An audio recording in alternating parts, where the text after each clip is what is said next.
आता है। नेहा, मॉर्निंग धनतेरस की बहुत बहुत शुभकामनाएं आपको। आपको भी धनतेरस और दिवाली दोनों की बहुत शुभकामनाएं। दिवाली का मैं इंतजार कर रही थी कि सोमवार को करूंगी आपको। नहीं लेकिन दिवाली की खैर शुरुआती हफ्ते भर से हो जाती है, तो हम उसी पर्व में हैं और हमारे दर्शकों को भी ढेरों शुभकामनाएं। लेकिन यूएस मार्केट्स, इस पर जरा फोकस करते हैं, क्योंकि हमने देखा एक शुरुआत तो मजबूत हुई थी, लेकिन उसके बाद तीनों ही जो मेजर इंडिसेस हैं वो यहाँ पर गिरकर बंद हुए।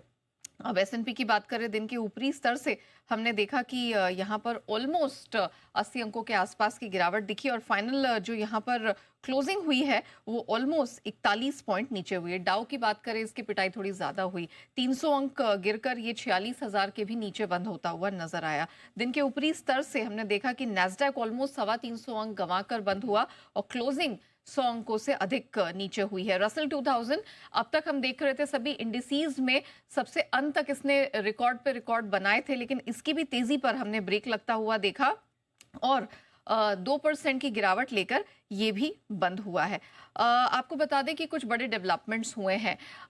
रूस यूक्रेन युद्ध है उसको रुकवाने का यहाँ पर भरसक प्रयास जारी है। इसी पर अमेरिकी राष्ट्रपति डोनाल्ड ट्रंप ने पुतिन से लंबी फोन कॉल पे बातचीत की और अब खबरें ऐसी निकल कर आ रही है कि वो हंगरी में जल्द रूसी राष्ट्रपति व्लादिमीर पुतिन से मुलाकात कर सकते हैं इन पर्सन। इस बीच आज व्हाइट हाउस में यूक्रेन के जेलेंस्की से उनकी मुलाकात होने वाली है। तो क्लियरली अब सबकी नजर इस बात पर होगी कि रूस यूक्रेन युद्ध क्या जल्द से जल्द यहाँ पर खत्म होता है। ये एक बड़ा ट्रिगर और बड़ा फैक्टर होगा। इसके अलावा आपको बता दें कि जो प्रेशर बना है वो दरअसल अमेरिका की बैंकिंग इंडस्ट्री से निकल कर आ रहा है। उनके जितने रीजनल बैंक्स हैं उसमें बैड लोन्स की समस्या बहुत तेजी से बढ़ी है। इस वजह से जो उनके लोकल बैंक है, रीजनल बैंक्स हैं, कल उनके स्टॉक्स हमने देखा 10 से 13% तक लुढ़कते हुए नजर आए हैं। तो ये एक नेगेटिव फैक्टर अमेरिकी मार्केट्स के लिए साबित हुआ।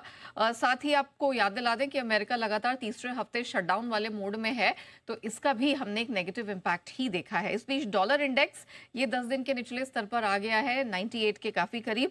10 साल की अमेरिकी बॉन्ड यील्ड अप्रैल के बाद पहली बार 4% के नीचे फिसलती हुई दिखाई दी है, तो यहां हमारी नजर रहेगी। सोना लेकिन ये थमने रुकने का नाम नहीं ले रहा। छठे दिन इंटरनेशनल मार्केट में हमने स्ट्रेंथ देखी, अब तो $4400 प्रति ऑन्स के करीब पहुंच गया। 4391 टू बी वेरी प्रिसाइज इसका नया ऑल टाइम हाई बन चुका है।